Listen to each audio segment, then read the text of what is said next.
हरिः ॐ तत्सत्। कृष्णाय वासुदेवाय हरे परमात्मने प्रणताक्लेशनाशाय गोविन्दाय नमो नमः। ॐ सच्चिदानन्दरूपाय विश्वोत्पत्त्यादिहेतवे तापत्रय विनाशाय श्रीकृष्णाय वयं नमः। 5वां अध्याय। धुंधुकारी को प्रेत योनि की प्राप्ति और उससे उद्धार। हरि शरणम। सूत जी कहते हैं, सौनक जी, पिता के वन चले जाने पर एक दिन धुंधकारी ने अपनी माता को बहुत पीटा और कहा, बता धन कहाँ रखा है, नहीं तो अभी तेरी लोहाटी जलती लकड़ी से खबर लूंगा। उसकी इस धमकी से डरकर और पुत्र के उपद्रवों से दुखी होकर वह रात्रि के समय कुएं में जा गिरी और इसी से उसकी मृत्यु हो गई। योगनिष्ठ गोकर्ण जी तीर्थ यात्रा के लिए निकल गए। उन्हें इस घटनाओं से कोई सुख या दुख नहीं होता था, क्योंकि उनका ना कोई मित्र था ना शत्रु। धुंधुकारी 5 वैश्याओं के साथ घर में रहने लगा। उनके लिए भोग सामग्री जुटाने की चिंता ने उसकी बुद्धि नष्ट कर दी और वह नाना प्रकार के अत्यंत क्रूर कर्म करने लगा। एक दिन उन उल्टाओं ने उससे बहुत से गहने मांगे। वह तो काम से अंधा हो रहा था। मौत की उसे कभी याद नहीं आती थी। बस उन्हें जुटाने के लिए वह घर से निकल पड़ा। वह जहाँ तहाँ से बहुत साधन चुराकर घर लौट आया तथा उन्हें कुछ सुंदर वस्त्र और आभूषण लाकर दिए। चोरी का बहुत माल देखकर रात्रि के समय स्त्रियों ने विचार किया कि यह नित्य ही चोरी करता है, इसलिए इसे किसी दिन अवश्य राजा पकड़ लेगा। राजा यह सारा धन छीनकर इसे निश्चय ही प्राण दंड देगा। जब एक दिन इसे मरना ही है, तब हम ही धन की रक्षा के लिए गुप्त रूप से इसको क्यों न मार डाले।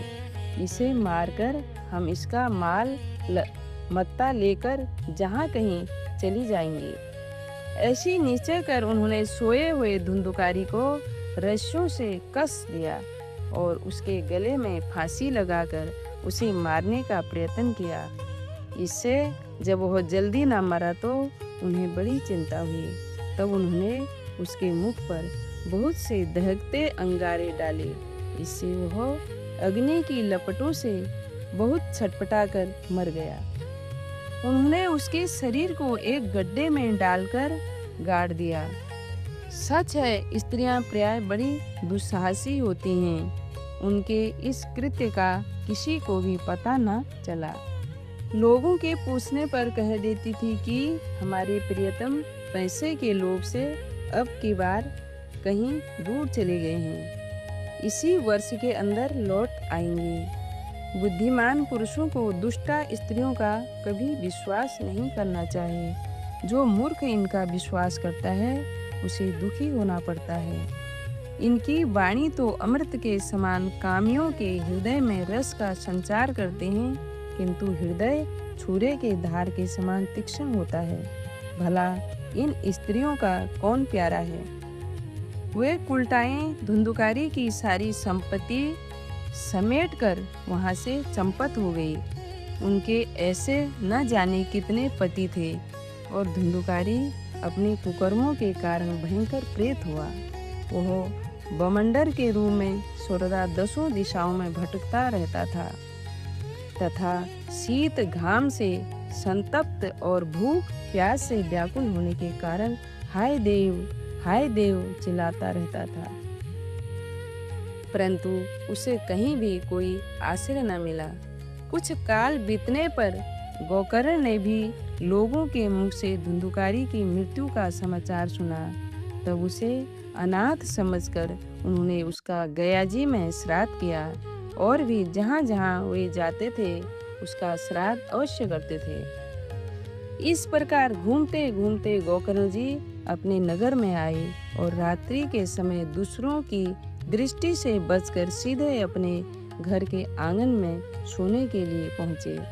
वहां अपने भाई को सोया देख आधी रात के समय धुंधुकारी ने अपना बड़ा विकट रूप दिखाया।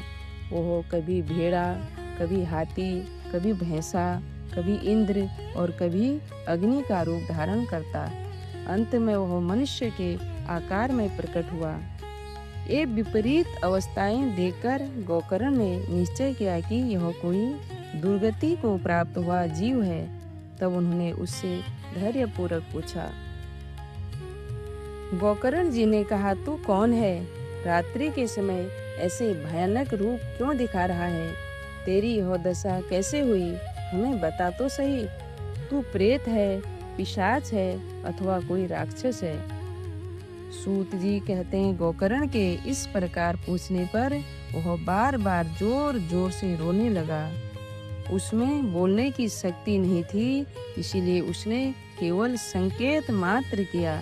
तब गोकर्ण ने अंजलि में जल लेकर उसे अभिमंत्रित करके उस पर छिड़का। इससे उसके पापों का कुछ शमन हुआ और वह इस प्रकार कहने लगा। प्रेत बोला, मैं तुम्हारा भाई हूँ, मेरा नाम है धुंधुकारी। मैंने अपने ही दोष से अपना ब्राह्मण तत्व नष्ट कर दिया। मेरे कुकर्मों की गिनती नहीं की जा सकती। मैं तो महान अज्ञान में चक्कर काट रहा था। इसी से मैंने लोगों की बड़ी हिंसा की। अंत में उल्टा स्त्रियों ने मुझे तड़पा तड़पा कर मार डाला। इसी से अब प्रेत योनि में पड़कर यह दुर्दशा भोग रहा हूँ। अब देववश कर्म फल का उदय होने से मैं केवल वायु भक्षण करके ही जी रहा हूँ। भाई, तुम दया के समुद्र हो, अब किसी प्रकार जल्दी ही मुझे इस योनि से छुड़ाओ। गोकर्ण ने धुंधुकारी की सारी बातें सुनी और अब उससे बोले। गोकर्ण जी ने कहा, भाई, मुझे इस बात का बड़ा आश्चर्य है। मैंने तुम्हारे लिए विधि पूर्वक गया जी में पिंड दान किया, फिर भी तुम प्रेत योनि से मुक्त कैसे नहीं हुए? यदि गया श्राद्ध से भी तुम्हारी मुक्ति नहीं हुई, तब इसका कोई उपाय ही नहीं है। अच्छा, तुम सब बात खोलकर कहो, मुझे अब क्या करना चाहिए? प्रेत ने कहा, मेरी मुक्ति सैकड़ों गया श्राद्ध करने से भी नहीं हो सकती। अब तो तुम इसका कोई और ही उपाय सोचो। प्रेत की यह बात सुनकर गोकर्ण को बड़ा आश्चर्य हुआ।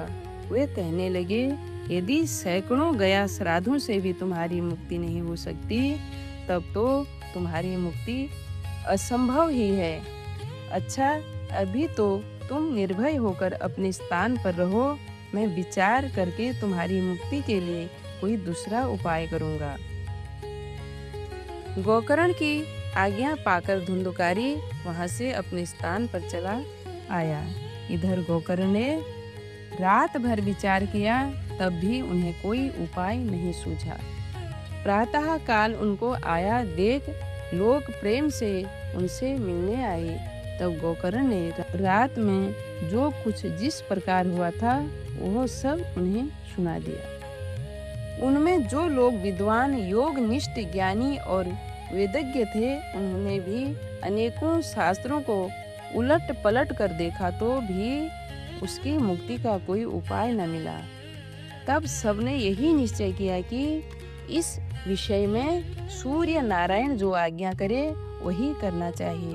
अतः गोकर्ण ने अपनी तपोबल से सूर्य की गति को रोक दिया। उन्होंने स्तुति की, भगवान, आप सारे संसार के साक्षी हैं। मैं आपको नमस्कार करता हूँ। आप मुझे कृपा करके धुंधुकारी की मुक्ति का साधन बताइए।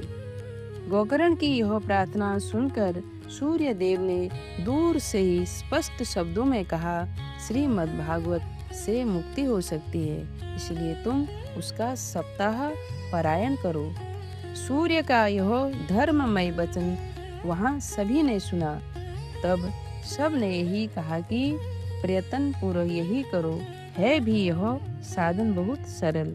अतः गोकर्ण जी भी तदनुसार निश्चय करके कथा सुनाने के लिए तैयार हो गए। देश और गांव से अनेकों लोग कथा सुनने के लिए आए। बहुत से लंगड़े, लूले, अंधे, बुढ़े और मंद बुद्धि पुरुष भी अपने पापों की निवृत्ति के लिए उद्देश्य से वहां आ पहुंचे। इस प्रकार वहां इतनी भीड़ हो गई कि उसे देखकर देवताओं को भी आश्चर्य होता था। जब गोकर्ण जी व्यास गद्दी पर बैठकर कथा कहने लगे, तब वह प्रेत भी वहां आ पहुंचा और इधर उधर बैठने के लिए स्थान ढूंढने लगा। इतने में ही उसकी दृष्टि एक सीधे रखे हुए 7 गांठों के वास पर पड़ी। उसी के नीचे के छिद्र में घुसकर वह कथा सुनने के लिए बैठ गया। वायु रूप होने के कारण वह बाहर कहीं बैठ नहीं सकता था, इसीलिए बांस में घुस गया। गोकर्ण जी ने एक वैष्णव ब्राह्मण को मुख्य श्रोता बनाया और प्रथम स्कंद से ही स्पष्ट स्वर में कथा सुनानी आरंभ कर दी। सायं काल में जब कथा को विश्राम दिया गया, तब एक बड़ी विचित्र बात हुई। वहां सभासदों के देखते देखते उस बांस की एक गांठ तड़ तड़ शब्द करती फट गई। इसी प्रकार दूसरे दिन सायंकाल में दूसरी गांठ फटी और तीसरे दिन उसी समय तीसरी। इस प्रकार 7 दिनों में 7 गांठों को फोड़कर धुंधकारी 12 स्कंदों के सुनने से पवित्र होकर प्रेत योनि से मुक्त हो गया और दिव्य रूप धारण करके सबके सामने प्रकट हुआ। उसका मेघ के समान श्याम शरीर पीतांबर और तुलसी की मालाओं से सुशोभित था तथा सिर पर मनोहर मुकुट और कानों में कमनीय कुंडल झिलमिला रहे थे। उसने तुरंत अपने भाई गोकर्ण को प्रणाम करके कहा, भाई, तुमने कृपा करके मुझे प्रेत योनि की यातनाओं से मुक्त कर दिया। ओह, प्रेत पीड़ा का नाश करने वाली श्रीमद् भागवत की कथा धन्य है, धन्य है, धन्य है। तथा श्री कृष्ण चंद्र के धाम की प्राप्ति कराने वाला इसका सप्ताह पारायण भी धन्य है, धन्य है, धन्य है।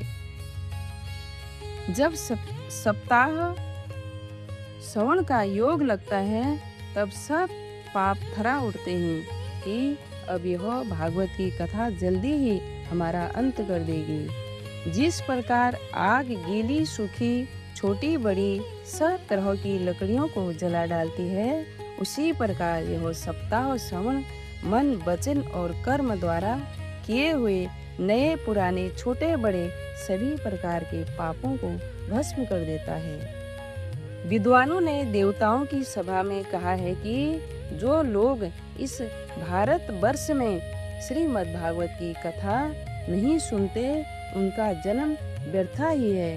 भला मोह पूर्वक लालन पालन करके यदि इस अनित्य शरीर को हष्ट पुष्ट और बलवान भी बना लिया, तो भी श्रीमद् भागवत की कथा सुने बिना इससे क्या लाभ हुआ। अस्थियां ही इस शरीर के आधार स्तंभ हैं। नस नाड़ियां रूप रस्सियों से यह बंधा हुआ है। ऊपर से इस पर मांस और रक्त थोप कर इसे चर्म से मढ़ दिया गया है। इसके प्रत्येक अंग में दुर्गंध आती है, क्योंकि है तो यह मलमूत्र का भांड ही। वृद्धावस्था और शोक के कारण यह परिणाम में दुखमय ही है। रोगों का तो यह घर ही ठहरा। यह निरंतर किसी न किसी कामना से पीड़ित रहता है, कभी इसकी तृप्ति नहीं होती। इसे धारण किए रहना ही भी एक भार ही है। इसके रोम रोम में दोष भरे हुए हैं और नष्ट होने में इसे एक क्षण भी नहीं लगता। अंत में यदि इसे गाड़ दिया जाता है तो इसके कीड़े बन जाते हैं। कोई पशु खा जाता है तो वह विष्ठा हो जाता है और अग्नि में जला दिया जाता है तो भस्म की ढेरी हो जाती है। ये 3 ही इसकी गतियां बताई गई हैं। ऐसे अस्थिर शरीर से मनुष्य अविनाशी फल देने वाला काम क्यों नहीं बना लेता। जो अन्न प्रातः काल पकाया जाता है वह सायंकाल तक बिगड़ जाता है, फिर उसी के रस से पुष्ट हुए शरीर को नित्यता कैसी। इस लोक में सप्ताह श्रवण करने से भगवान की शीघ्र ही प्राप्ति हो सकती है। अतः सब प्रकार के दोषों की निवृत्ति के लिए एकमात्र यही साधन है। जो लोग भागवत की कथा से वंचित हैं वे तो जल में बुदबुदे और जीवों में मच्छरों के समान केवल मरने के लिए ही पैदा होते हैं। भला जिसके प्रभाव से जड़ और सूखे हुए बांस की गांठें फट सकते हैं, उस भागवत कथा का श्रवण करने से चित्त की गांठों की खुल जाना कौन सी बड़ी बात है। सप्ताह श्रवण करने से मनुष्य के हृदय की गांठें खुल जाती हैं, उसके समस्त संशय छिन्न भिन्न हो जाते हैं और सारे कर्म क्षीण हो जाते हैं। यह भागवत कथा रूप तीर्थ संसार के कीचड़ को धोने में बड़ा ही पटु है। विद्वानों का कथन है कि जब यह हृदय में स्थित हो जाता है तब मनुष्य की मुक्ति निश्चित ही समझनी चाहिए। जिस समय धुंधुकारी ये सब बातें कह रहा था, उसके लिए वैकुंठवासी पार्षदों के सहित एक विमान उतरा। उससे सब और मंडलाकार प्रकाश फैल रहा था। सब लोगों के सामने ही धुंधुकारी उस विमान पर चढ़ गया। तब उस विमान पर आए हुए पार्षदों को देखकर उनसे गोकर्ण ने यह बात कही। गोकर्ण जी ने कहा, भगवान के प्रिय पार्षदों, यहाँ तो हमारे अनेकों शुद्ध हृदय श्रोतागण हैं। उन सब के लिए आप लोग एक साथ बहुत से विमान क्यों नहीं लाए? हम देखते हैं कि यहाँ सभी ने समान रूप से कथा सुनी है, फिर फल में इस प्रकार का भेद क्यों हुआ, यह बताइए। भगवान के सेवकों ने कहा, हे मानद, इस फल भेद का कारण इनके श्रवण का भेद ही है। यह ठीक है कि श्रवण तो सबने समान रूप से ही किया है, किंतु इसके जैसा मनन नहीं किया। इसी से एक साथ भजन करने पर भी उसके फल में भेद रहा। इस प्रेत ने 7 दिनों तक निराहार रहकर श्रवण किया था तथा सुने हुए विषय का स्थिर चित्त से यह खूब मनन ध्यान भी करता रहा। जो ज्ञान दृढ़ नहीं होता वह व्यर्थ हो जाता है। इसी प्रकार ध्यान न देने से, श्रवण का संदेह से, मंत्र का और चित्त के इधर उधर भटकते रहने से जप का भी कोई फल नहीं होता। वैष्णवहीन देश, अपात्र को कराया हुआ श्राद्ध का भोजन, अश्रोत्रिय को दिया हुआ दान एवं आचारहीन कुल, इन सब का नाश हो जाता है। गुरु वचनों में विश्वास, दीनता का भाव, मन के दोषों पर विजय और कथा में चित्त की एकाग्रता इत्यादि नियमों का यदि पालन किया जाए तो श्रवण का यथार्थ फल मिलता है। यदि ये श्रोता फिर से श्रीमद् भागवत की कथा सुने तो निश्चय ही सबको वैकुंठ की प्राप्ति होगी। और गोकर्ण जी, आपको तो भगवान स्वयं आकर गोलोक धाम में ले जाएंगे। यूँ कहकर वे सब पार्षद हरि कीर्तन करते हुए वैकुंठ लोक को चले गए। श्रावण मास में गोकर्ण जी ने फिर उसी प्रकार सप्ताह कर्म से कथा कही और उन श्रोताओं ने उसे फिर सुना। नारद जी, इस कथा की समाप्ति पर जो कुछ हुआ वह सुनिए। वहाँ भक्तों से भरे हुए विमानों के साथ भगवान प्रकट हुए। सब ओर से खूब जय जयकार और नमस्कार की ध्वनियाँ होने लगी। भगवान स्वयं हर्षित होकर अपने पंचजन शंख की ध्वनि करने लगे और उन्होंने गोकर्ण को हृदय से लगाकर अपने ही समान बना लिया। उन्होंने क्षण भर में ही अन्य सब श्रोताओं को भी मेघ के समान श्याम वर्ण रेशमी पीताम्बरधारी तथा किरीट और कुंडल आदि से विभूषित कर दिया।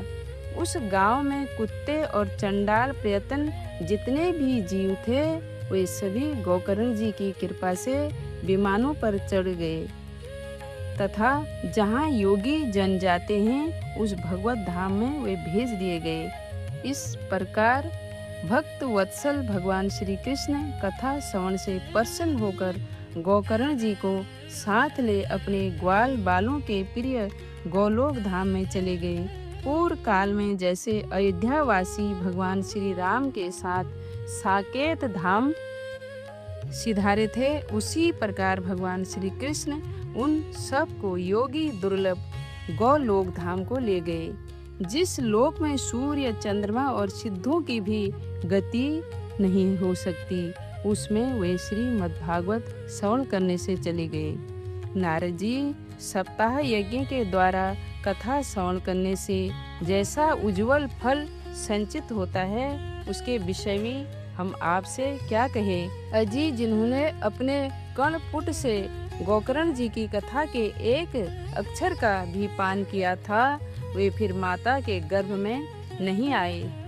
जिस गति को लोग वायु जल या पत्ते खाकर शरीर सुखाने से बहुत काल तक घोर तपस्या करने से और योगाभ्यास से भी नहीं पा सकते, उसे वे सप्ताह श्रवण से सहज में ही प्राप्त कर लेते हैं। इस परम पवित्र इतिहास का पाठ चित्रकूट पर विराजमान मुनीश्वर शालिन्य भी ब्रह्मानंद में मग्न होकर करते रहते हैं। यह कथा बड़ी ही पवित्र है। एक बार के श्रवण से ही समस्त पाप राशियों को भस्म कर देती है। यदि इसका श्राद्ध के समय पाठ किया जाए तो इससे पितृगणों को बड़ी तृप्ति होती है और नित्य पाठ करने से मोक्ष की प्राप्ति होती है। श्री कृष्ण गोविंद हरे मुरारी, हे नाथ नारायण वासुदेव।